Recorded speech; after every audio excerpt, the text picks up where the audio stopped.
What's going on, guys? Welcome back to another video. So today one of my students had asked me to analyze a deal, and normally I do this in private and run through it with them one-on-one, but what I thought is this might actually be useful for other people, and they've kindly agreed to allow me to share it. So essentially this is just going to be some basic desktop analysis.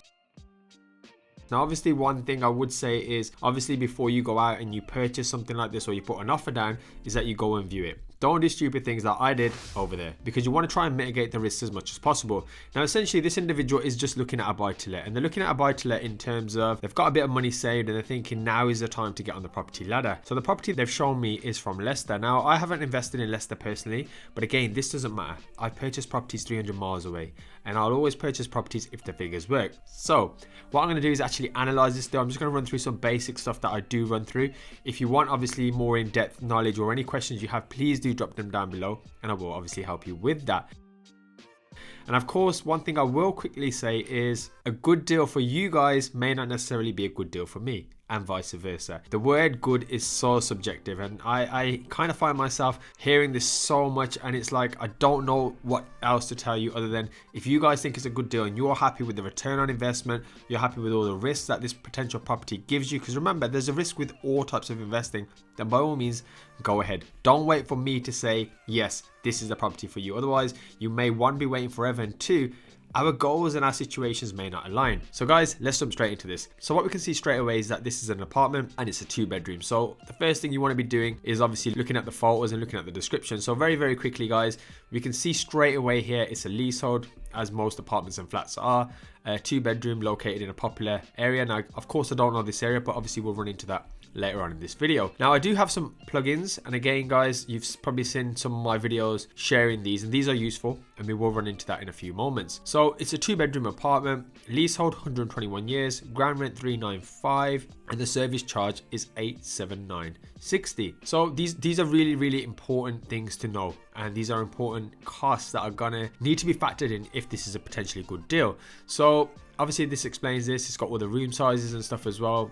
Very quickly, let's just open up some of the photos. So you can tell it looks like a new development. It looks very basic, ready to, I say basic in terms of it's almost like a clean slate. So essentially you can just add to it, do whatever you want. So it's kind of ready to move into. And that is some strange layout for a bedroom. It's almost like it was one huge bedroom and they kind of, I don't know what they've done there. So that's obviously a slightly unusual one. Again, I'm sure some of you guys can obviously rejig furniture and make it look presentable, but yeah, it's quite long and it's quite awkward shaped around here. But again, you know, you've got all your sockets and things like that, just in terms of where you want to relocate your television, your bed, and that kind of stuff. So that's always important as well. It's sometimes stuff that we don't always think about.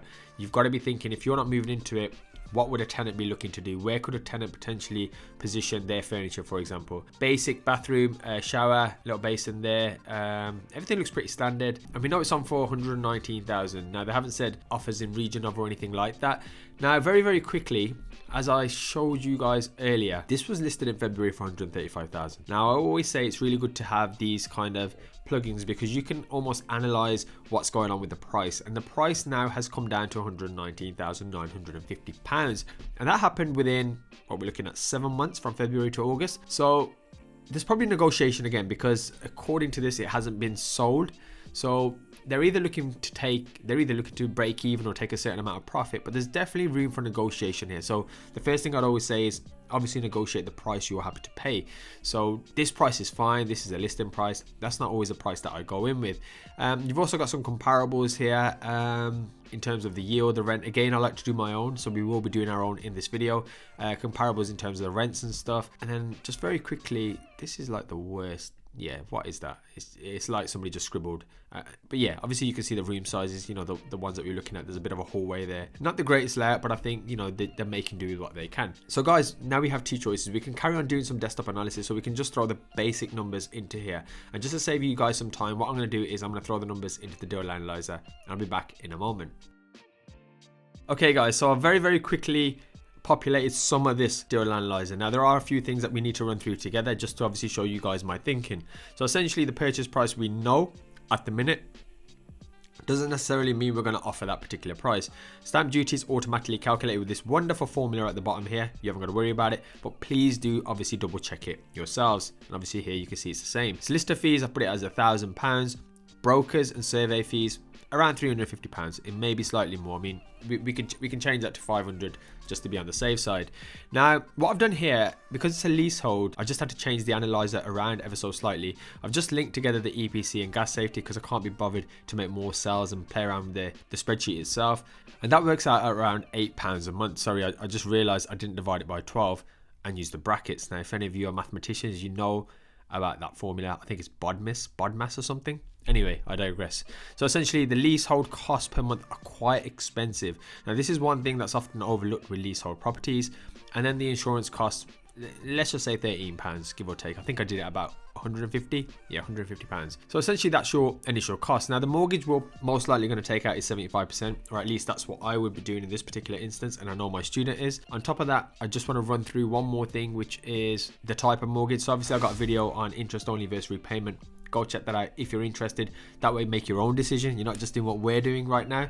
Essentially, the mortgage debt is this. I've left it at 25 years, and I'm assuming an interest rate of around 3%. And then essentially, we click calculate, and then £225 is the amount. So essentially, I've put that into there. Now, the rent, we need to populate this, but I've just left it as 650 for now. And then what the cash flow will do on a monthly basis, it'll take away the mortgage. It'll take away these monthly costs. I mean, obviously, you can pay them annually, but let's just deal in months for now. And it'll give you the cash flow minus 10%. Now, the reason I'm minus 10% is for voids and maintenance. If you don't put a contingency aside, one day what you're going to do is you're going to be spending all your money, maybe doing whatever you need to be doing with that money, and then something's going to happen. You're either going to need a new boiler, or there's going to be a tenant turnover and you can't necessarily get someone in straight away.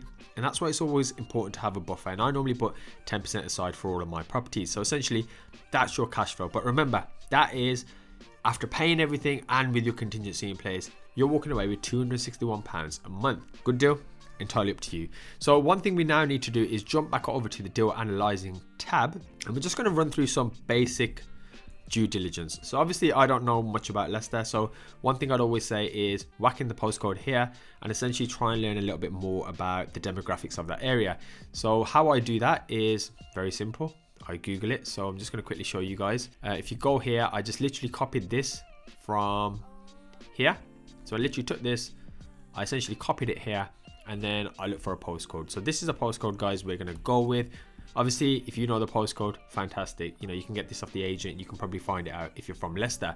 We're going to whack this into here now. And just while this is loading, this is a perfect time to smash the video if it's helping you, and consider subscribing if, of course, you're new to the channel. So essentially, guys, this is just going to bring up some information. It's going to tell you about the housing types, the people. Obviously, we need to know who's going to potentially be there in terms of are they skilled, for example, in terms of the gender as well, age groups, culture, employment. And one thing I'm always interested in a little bit is crime. So essentially you can see the crimes committed here.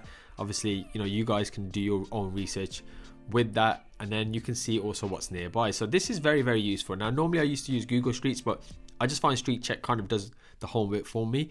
And essentially, you know, you've got railways, it'll show you the hospitals, GP, basically everything here. I'm not going to read it all now. Obviously, you guys can see it, and it just shows you in terms of the distance as well. Also, it tells you about the primary school. So this is really, really useful as well if you're thinking about catchment areas, or you're thinking about raising a family, for example, or if your tenant, maybe you're looking for a particular property that's suited for families. And obviously a 2-bedroom apartment, maybe one child, for example, you could probably get away with. I'm not necessarily seeing that as a perfect ideal buy to let for a family of 2, 3 or 4 children. So obviously try and know your clientele as well, and the type of people that are walking or going to be moving in.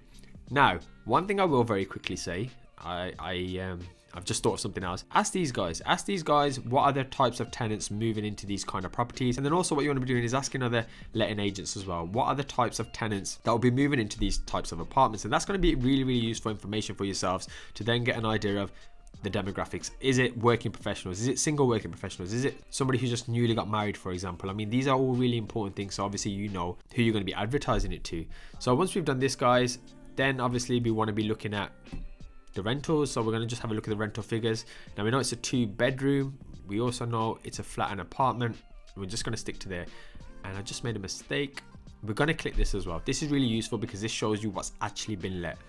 Okay, not bad. So 795,725. Okay, slight difference here. It might just be, you know, one's on the ground, one's not. Yeah, sorry, ground flat. Obviously, just read the title, Aaron. So essentially, yeah, guys, 795, 725.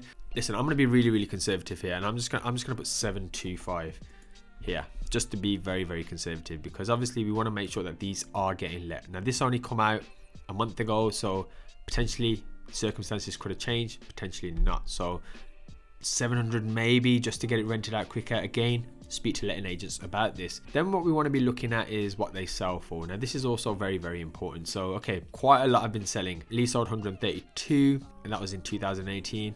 106, 105. So these are, in my just very broad knowledge, obviously I've not done much detailed due diligence on this particular development plot. It's probably when they were initially making them or initially selling them off.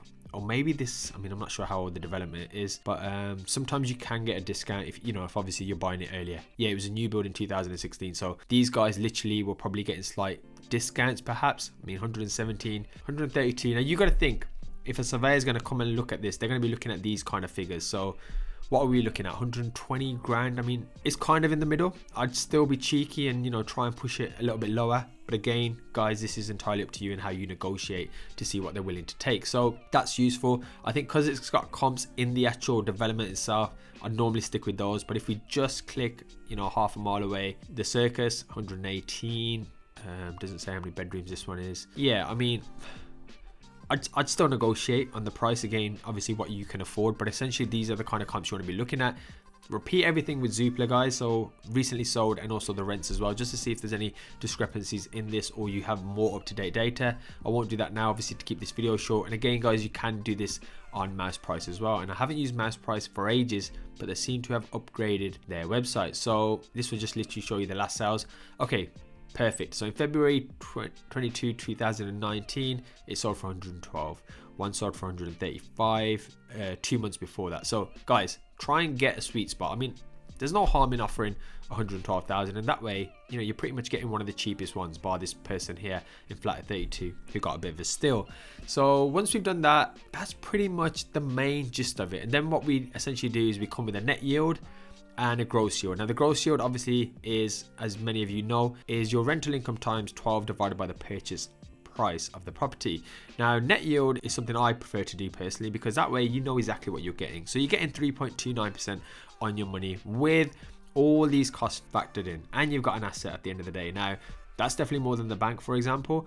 Is there going to be capital appreciation? I mean, in the last 3 or 4 years, we haven't really seen much in that particular area, but with new developments in many places, they can obviously take a bit of time. And then you've got ROI as well on your money. And now the ROI will look at exactly what you've kind of spent initially, so like your deposit and all your fees and stuff, and you're looking at 11.21% on your money. So give or take 10 years, your initial investment is out. Now if you've just got, I don't know, what was the mortgage amount? It's here, it's on this Analyser. Is brilliant because it's already there.